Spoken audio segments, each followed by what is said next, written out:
Fala aí, galera do nono ano, tudo bem com vocês? Vamos lá para mais uma aula de história. Hoje é a penúltima aula de história, tá, pessoal? Eu vou estar explicando para vocês as atividades das páginas 493 até a página 498. Aí depois tem o para finalizar, que é aquela provinha contínua, avaliação contínua que vocês fazem aí todo o bimestre, né? É a última. E a gente encerra o conteúdo. Na aula que vem eu venho com a correção só. A gente vai corrigir a unidade e aí encerra o nosso conteúdo. Mas para finalizar tem que fazer os exercícios e a correção, né, pessoal? Vamos lá então, que a gente está faltando um pouquinho. A gente tem alguns exercícios aqui, começando pela 493, nas atividades. Primeira questão fala o seguinte, pessoal.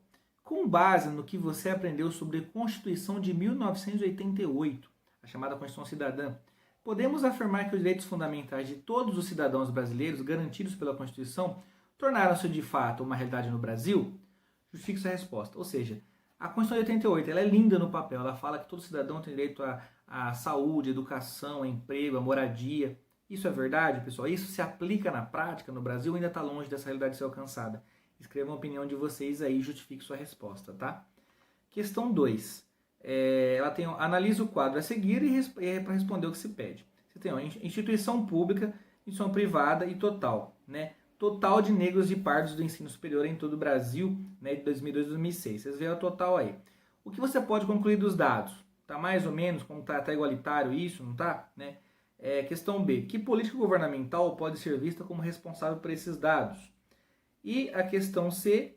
Em que setor essa mudança foi mais significativa? No setor público ou no privado? E como isso justifica? Então, vou analisar os dados ali para estar respondendo essas três questões, tá?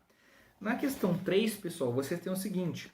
Analise as afirmativas a seguir e classifica um verdadeiro ou falso. Então eu vou ler uma por uma para vocês aqui, vocês vão pensar, vão colocando se é verdadeiro ou falso aí. Questão A. Políticas afirmativas são aquelas que tratam os brasileiros de forma igual, em que todos têm as mesmas condições para disputar os cargos públicos ou vagas em universidades pelo país. Então essa é a A. Será que é verdadeiro essa? Questão B. O SUS, né, Sistema Único de Saúde, deve garantir uma boa qualidade de saúde a todos os brasileiros. No entanto, em virtude de precariedade de recursos, mostra-se cada por mais vezes aí ineficiente. Né? Questão C. Das 8 ações promovidas pela ODM, o Brasil só conseguiu concluir 2. Reduzir os índices de pobreza extrema, medidos em 1990 pela metade, e diminuir a mortalidade infantil. Né? Isso será que é verdade ou falso? Coloquem aí. E a última, letra D. Felizmente, práticas de racismo não existem mais no Brasil. Sua erradicação se deu com a aprovação de leis que classificam o racismo como crime inafiançável, inalienável no país. Ou seja, quer dizer que no Brasil hoje não tem mais racismo. Mas será que isso é verdade? Será que isso é falso? Coloquem aí, segundo a opinião de vocês, a letra D de dado, tá? Aí, virando a página, vocês têm agora a tarefa da página 494, que diz assim: analise a charge publicada em 19 de setembro de 2014 pelo cartunista Junião e responda ao que se pede. Né? Na charge mostra aí o goleiro Aranha aí pegando a bola do racismo e aqui não deixando o racismo passar. Né? E ela fala, que fato histórico está representado na charge? Isso aqui foi uma partida de futebol que teve um fato bem histórico ali que, né, foi registrado. Se vocês quiserem pesquisar mais, vão achar aí. E letra B, considerando a charge e o fato histórico que ela se remete, podemos afirmar que o racismo no Brasil foi erradicado pelas políticas que transformaram esse ato em crime? Justifique sua resposta.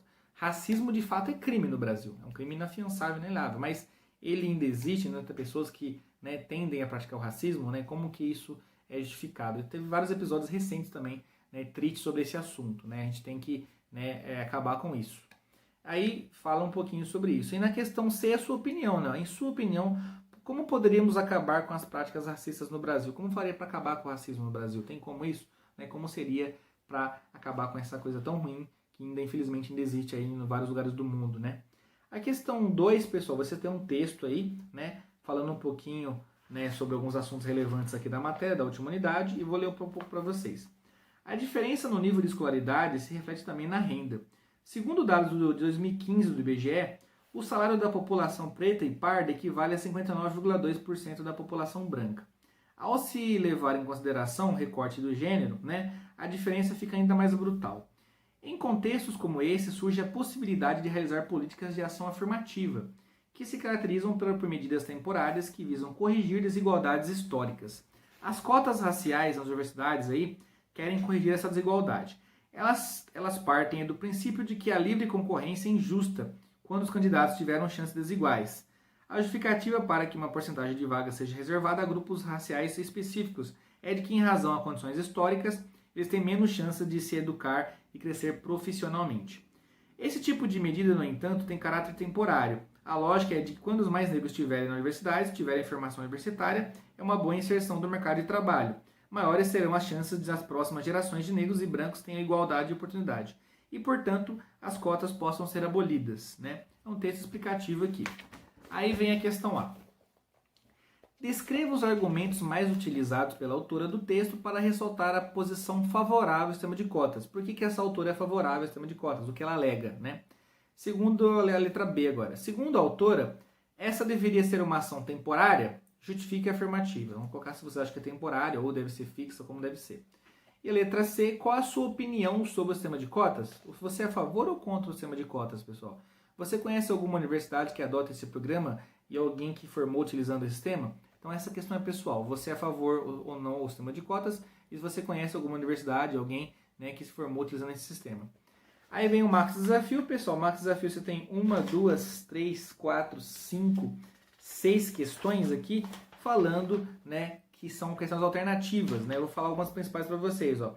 Na primeira questão aqui é um pouquinho sobre a questão das principais características históricas da sociedade brasileira a partir da segunda metade do século XX, ou seja, de 1950 para frente, o que mudou no Brasil, quais são os pontos mais, né, políticos aqui, históricos, sociais envolvidos, né? Só tem uma resposta correta também essa aqui.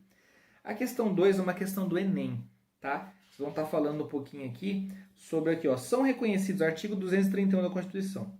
São reconhecidos aos índios a sua organização social, costumes, línguas, crenças, tradições e os direitos originários sobre as terras que tradicionalmente ocupam, competindo, aliás, a União, demarcá-las, proteger e fazer respeitar todos os seus bens, né? É um ponto da Constituição que defende os indígenas. Aí aqui, a persistência das reivindicações relativas à aplicação desse preceito normativo tem em vista a circulação, aí, a vinculação, aliás, histórica e fundamental entre quem, pessoal? Então, vamos anotar aí a resposta correta. Na segunda aqui, na terceira, aliás, né, questão 3 aqui, fala um pouquinho aqui sobre o Oriente Médio, né, décadas de conflitos ter sido abalado por vários conflitos, como a Guerra do Líbano, Irã-Iraque, Guerra do Golfo e questão da Palestina. A alternativa cujo fator informado apresenta a melhor relação com a origem da situação conflituosa. Qual o motivo desses conflitos na região? A questão 4 tem um pequeno texto aí, né, pessoal? Fala dois pequenos trechos, né, de textos, né, falando um pouquinho aqui, né, sobre os massacres, né, questão dos índios, dizimação dos índios, né, e falando sobre terras indígenas. Então, vocês vão assinalar a alternativa correta, né, sobre os excertos acima, mas é correto afirmar que. A última questão, que é a 5, aliás, a última da página 496, né, é sobre a participação da mulher em decisões políticas, né. Vamos falar um pouquinho aqui qual questão que está a mais dentro do parâmetro aqui na política, na implementação do Estado aqui. E a última aqui, uma questão que tem uma imagem, o Brasil de ontem e hoje, né? Fala um pouquinho de 1988, como que era, população urbana, desigualdade de renda, analfabetismo, né? Renda per capita, PIB, expectativa de vida e salário mínimo, né? Ou seja, o que mudou de 1988 para 2017, 2018, ali, 2016, depende do ano aqui, né? Mas 2015 aqui, varia um pouquinho, ou seja, o que mudou aí nos últimos quase 30 anos aí de política, sociedade, economia, né, questão social brasileira, tá? Aí, por último, é isso aí. Depois, agora vem o Você Aprendeu na 498, que é para você falar um pouquinho sobre o que é a Constituição de 88, ou a questão dos indígenas do Brasil, a saúde pública brasileira, um pouquinho sobre o SUS, e o sistema de cotas, aí, como ele funciona no Brasil. Aí, acabando isso daqui, pessoal, respondeu, faça o fichamento no caderno, bem simples, pode ser uma página e meia ali, só colocando os principais pontos que a gente abordou na unidade. Depois do fichamento, você faz o mapa mental, igual a gente sempre fez. Mapinha mental, coloca lá o nome da última unidade, todos os detalhes, os principais pontos e manda para mim pelo WhatsApp. E aí, para finalizar mesmo, literalmente para finalizar, mandem aqui a página 499 e 500 para mim respondida, tá? Que é uma prova, uma avaliação contínua. Essa daqui eu nem comento ela porque é uma avaliação contínua. Vocês vão fazer de acordo com o que a gente estudou na unidade, né? Na apostila inteira, aliás, no quarto bimestre, e mandar para mim pelo WhatsApp, tá? A aula que vem, pessoal, eu vou vir só com correção. É a última aula. A aula que vem é a correção. Faço a correção. A gente confere que vocês acertaram o que erraram aí. E aí eu finalizo o ano letivo de 2020 com vocês. Aí, depois da correção, né, eu vou falar um pouquinho para vocês de como que foi o 2020. Nossa, aí bem corrido, bem puxado, muito trabalho, muita preocupação, né? Muita aula gravada, plantão. Vocês devem estar muito cansados aí com tanto conteúdo, né? Mas vocês estão de parabéns porque vocês venceram o ensino fundamental aí no nono ano. Vocês foram no nono ano histórico, pessoal, que vai entrar para a história com uma transição, né, mais difícil. Foi justamente na vez de vocês que teve a pandemia, que teve essa alteração toda, mas isso trouxe grande conhecimento para vocês, sabedoria e pontos de adaptação, né, pessoal? Eu vou falar mais isso no final, né? Depois eu te faço uma reflexão do que a gente fez em 2020. Então, pessoal, a próxima aula é a correção, tá? Agradeço para vocês aí a atenção toda que vocês me deram até agora. Obrigado por ter assistido até aqui.